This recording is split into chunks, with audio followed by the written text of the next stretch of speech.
Buenos días. La palabra de hoy se llama intervención divina. El libro de Joel solo tiene 3 capítulos. Si bien la profecía de Oseas revela el corazón de Dios, la profecía de Joel revela la mano de Dios, la mano que controla el destino, la mano que mueve la historia. Hace mucho tiempo a los grandes filósofos griegos se les ocurrió la idea de que la historia se mueve en ciclos.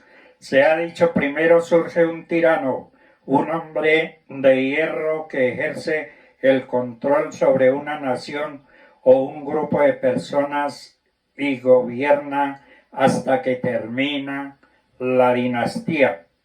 Entonces el control se transfiere gradualmente a una familia que gobierna y su poder se deteriora gradualmente hasta que el control pasa al pueblo. A esto se le llama democracia, pero una democracia también sufre deterioro y cede gradualmente al colapso del poder, y a esto sigue la anarquía, y de la anarquía surge un tirano que de nuevo se apodera del control, y así continúa el ciclo de la historia.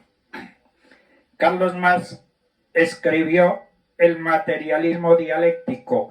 Esta obra ha influenciado mucho en nuestros tiempos modernos. Su idea fue que la fuerza controladora de la historia era la economía, que es la necesidad de suplir las exigencias materiales de la vida, lo que da forma al curso de la historia. Pero la Biblia dice que todos estos conceptos, todos estos argumentos son completamente equivocados. La Biblia dice que detrás de todo el curso de la historia humana está Dios. El punto esencial sobre el cual gira la historia es espiritual, el Espíritu de Dios que obra a través de los hombres, y no se pueden entender los acontecimientos humanos si primero no reconocemos este hecho. En Génesis 6:3, una de las declaraciones más significativas fue algo que se dijo en el templo en el tiempo del diluvio, cuando Dios dijo a Noé: no contenderá mi espíritu con el hombre para siempre. Siempre que se ha hecho esa declaración ha significado que el juicio de Dios estaba cercano, porque el Espíritu de Dios contiende con el hombre pacientemente, limitando el mal de manera que la vida humana pueda continuar. Dios intenta ganarse a los hombres reteniendo las fuerzas destructivas de los acontecimientos humanos, pero al final la paciencia de Dios se acaba y llega un momento en el que Dios le dice a una nación o a una persona: no contenderá mi espíritu con el hombre para siempre. Y cuando Dios deja de lado a su espíritu, es decir, la fuerza que controla la vida, todo se colapsa y su juicio cae sobre la humanidad, que es precisamente el mensaje del libro de Joel. Joel era profeta en el reino de Judá, el reino del sur. Posiblemente fue contemporáneo con Isaías, Oseas y Amós. Joel era un profeta en el reino de Judá. No sabemos mucho acerca de Joel, pero fue uno de los hombres que más visión del futuro tuvo que todos los que nos han dejado sus escritos, que vio mucho más allá de nuestros tiempos hasta las etapas finales de la intervención de Dios en los acontecimientos humanos. Y esto es algo que enlaza con los grandes sucesos dramáticos de su propia época. El libro comienza con el llamamiento que hace al pueblo a considerar algo tremendo que ha sucedido en la tierra, y dice, Joel 1:2: oíd esto, ancianos, y escuchad todos los moradores de la tierra. En Joel 1, 2 y 3 dice, oíd esto. ¿Ha acontecido algo semejante en vuestros días o en los días de vuestros padres? De esto contaréis a vuestros hijos y nuestros hijos, a vuestros hijos, a sus hijos y sus hijos, a la siguiente generación. Va a tener lugar un acontecimiento de una importancia de tal trascendencia que las gentes hablarán sobre él durante años y años. ¿Y de qué está hablando Joel? La verdad es que está hablando acerca del gran día del Señor. En los días de la Segunda Guerra Mundial hablábamos del día D y luego del día BJ, esperando con anhelo que se acabase la guerra, dándole un nombre. Pues bien, Dios tiene un día, lo que llama el día del Señor, y se le ha concedido a Joel que describiese este gran día. Pero el día del Señor no es solo un acontecimiento en la historia humana.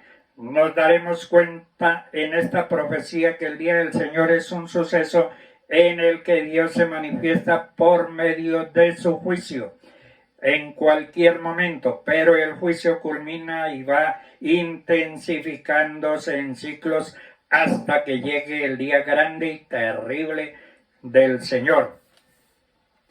El día grande y terrible del Señor es ese periodo que describe el Señor Jesucristo como un tiempo en el que habrá una tribulación como nunca se ha visto desde la creación del mundo, ni nunca más se verá. Y le fue dado al profeta Joel ver a lo largo de los siglos que iban a mediar, describirlo y ofrecer ejemplos de él por medio de los acontecimientos que sucederían en su propia época.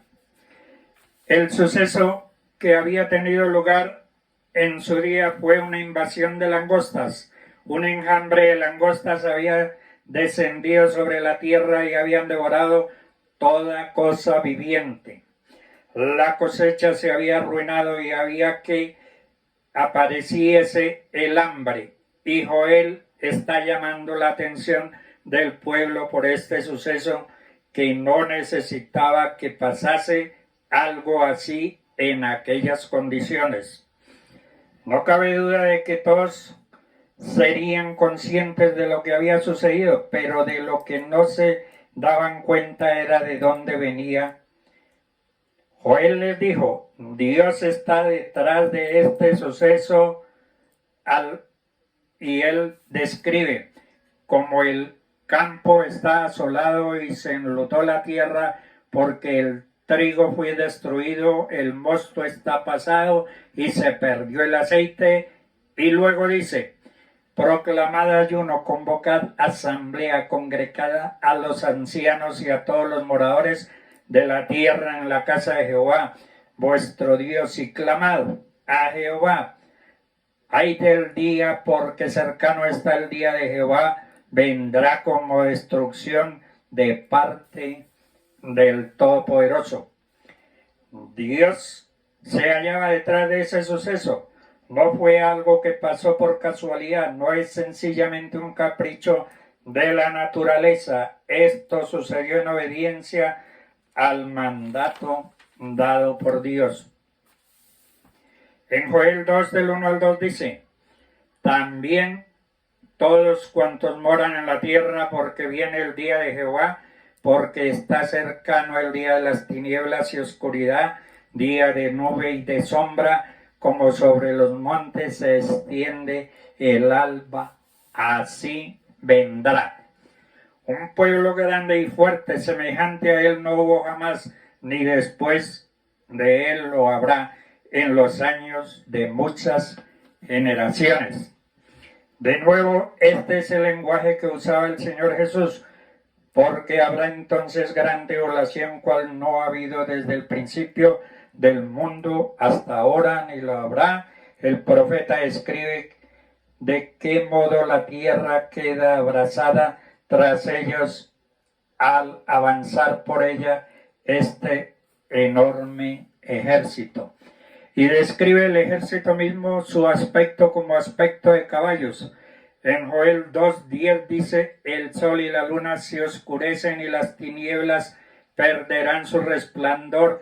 Este oscurecimiento del sol y de la luna y el que las estrellas pierden su resplandor es una de estas señales. En Mateo 24:29 dice, recordemos que Jesús en el Monte de los Olivos se refiere a este tiempo en el que el sol se oscurecerá, la luna no hará su resplandor, las estrellas caerán del cielo.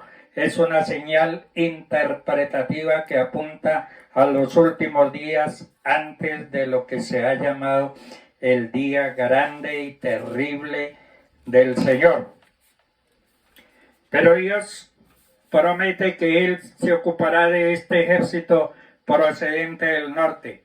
Isaías lo dice al igual que Ezequiel y Daniel, ahora lo dice Joel.